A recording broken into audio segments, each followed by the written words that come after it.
ये कहानी है काया की, एक ऐसी लड़की जो डर से नहीं अपने सवालों के पीछे चल पड़ी थी।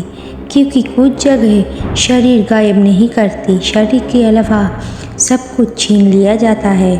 3 रातों से काया एक ही सपना देख रही थी, एक टूटा हुआ रास्ता, एक पुराना घर और एक आवाज़, काया हम इंतज़ार कर रहे हैं। काया निकल पड़ी। वहाँ पहुँचते पहुँचते रात हो गई। काया को वहाँ पहुँचनी थी, डर की वजह से नहीं, उस सच के लिए जो हर रात उसकी नींद चुरा रहा था। रात 2:17 जैसे ही उसने कदम रखा उस घर पे, धड़ाम दरवाज़ा अपने आप बंद हो गए। पीछे से आवाज़ आई, तुझे याद है तू यहाँ क्यों आई है? काया खुद को संभल कर कहती है, अगर सवाल जानना ही है तो सामने आकर पूछो। पूरे घर में हंसी गूंजने लगी और फिर एक और आवाज़ आई, मैं जिसके सामने आती हूँ वो सबसे पहले खुद को भूल जाता है। उस घर का डर अंधेरे में नहीं था, डर बस इस बात का था कि वहाँ हर तरह की यादें छीना जाता है।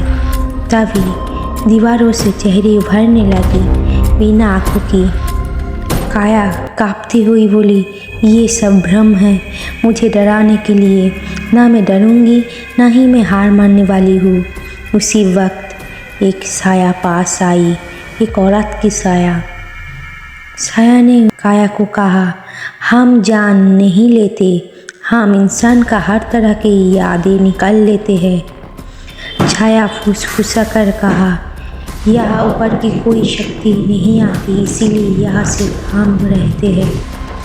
तब काया धीमी आवाज़ में उस छाया को बोली, अगर यहाँ कुछ पवित्र नहीं आता तो तू काँप क्यों रही है?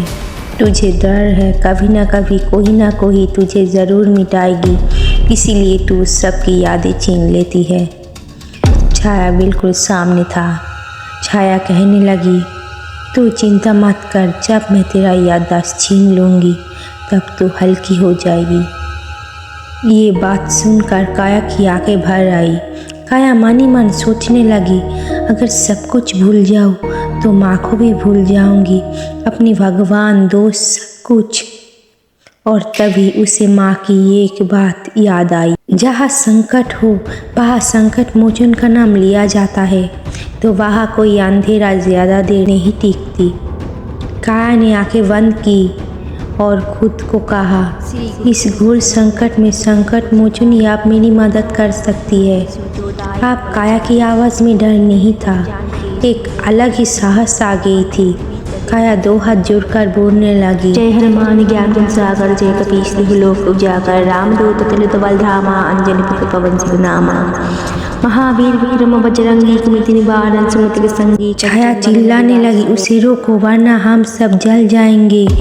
उस घर में रहने वाली हर काली छाया काया पर वार करने लगी, पर सब कुछ नाकाम रहा। संभरवा पे तीनों लोग हकते का पे, भूत जस निकट नहीं आवे, महावीर जब नाम सुनावे, कोई ताकत उसकी रक्षा कर रही है। काया हनुमान चालीसा पढ़ना बंद नहीं किया, वो और भी जोर से बोलने लगी।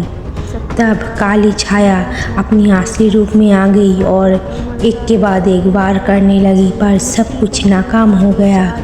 काली छाया काया को रोकने के लिए सब कुछ करने लगी, पर काया रुकने के नाम नहीं ले रही थी।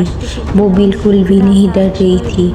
उसकी आंखों में एक साहस था और खुद पर एक विश्वास था कि वो आज काली छाया को ज़रूर हराएगी। इस घर में पॉजिटिव एनर्जी इतनी भर गई कि अंधेरी पीछे हटने लगी।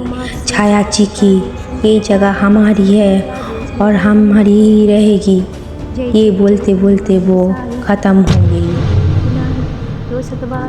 वहाँ की आसपास के लोगों को कहना था कि ये छाया की रानी है और ये इंसानों की याददाश्त छीन लेती है।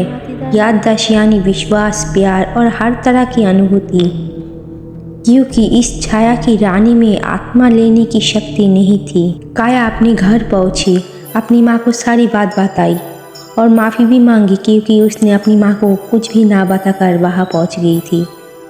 उसकी माँ सुनकर उसे कही, तुम्हें खुद पर विश्वास था इसीलिए तुम जीत गए, तुम्हें खुद पर यकीन था इसीलिए तुम उस काली छाया को हरा पाए। और उसकी माँ ने हनुमान जी को भी धन्यवाद कहा उसकी बेटी की रक्षा करने के लिए।